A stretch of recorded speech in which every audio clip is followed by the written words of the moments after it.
హరే కృష్ణ భక్తులందరికీ మన హరే కృష్ణ గోకుల క్షేత్రం తరపున వైకుంఠ ఏకాదశి శుభాకాంక్షలు. సో ఈ వైకుంఠ ఏకాదశి విశిష్టతను మనం తెలుసుకుందాం. వైకుంఠం అంటే విగత కుంఠ అంటనమాట. విగత కుంఠ అంటే కుంఠ అంటే బాధలుండే దుఃఖాలుండే ప్రదేశము.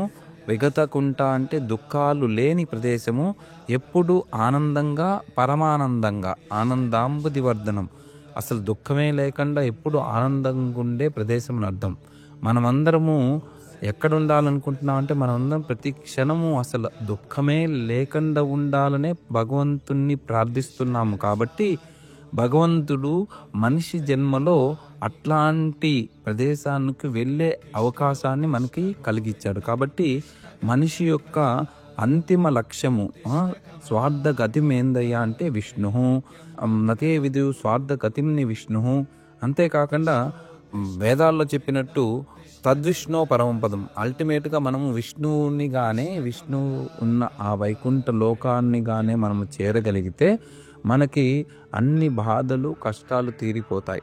సో ఆ వైకుంఠానికి చేరడానికి చాలా చాలా పద్ధతులు ఉన్నాయి, చాలా చాలా విశిష్టమైన పద్ధతి. ఎస్పెషల్లీ కలియుగంలో హరినామ సంకీర్తనం, హరే కృష్ణ కృష్ణ కృష్ణ హరే హరే, హరే రామ రామ రామ హరే హరే అనే సంకీర్తనమును ఎవరైతే చేస్తారో వారు ఈ కలియుగంలో భగవంతుణ్ణి కలి సంతర్ణోపనిషత్తులో చెప్పారనమాట. ఈ కలి యొక్క ప్రభావాన్ని దాటి వైకుంఠం చేరడానికి అవకాశం ఉంటుంది. అదేవిధంగా ఈ వైకుంఠ ఏకాదశి అనేది చాలా ప్రత్యేకమైన పర్వదినము. ఆ రోజు ఎవరైతే ఆ విష్ణుమూర్తిని, లక్ష్మీ సమేత విష్ణుమూర్తిని, ఆయన రకరకాల అవతారాలు ఉన్నాయి, లక్ష్మీ సమేత విష్ణుమూర్తిని ఎవరైతే దర్శిస్తారో వాళ్ళకి వైకుంఠ ప్రాప్తి లభిస్తుందని ప్రసిద్ధి. కాబట్టి మన దగ్గరలో ఉండే మీ విష్ణు ఆలయాల్లో మీరు సందర్శించి ఆ భగవంతుడి యొక్క కృపకి పాల్పడతారని ఆశిస్తున్నాను.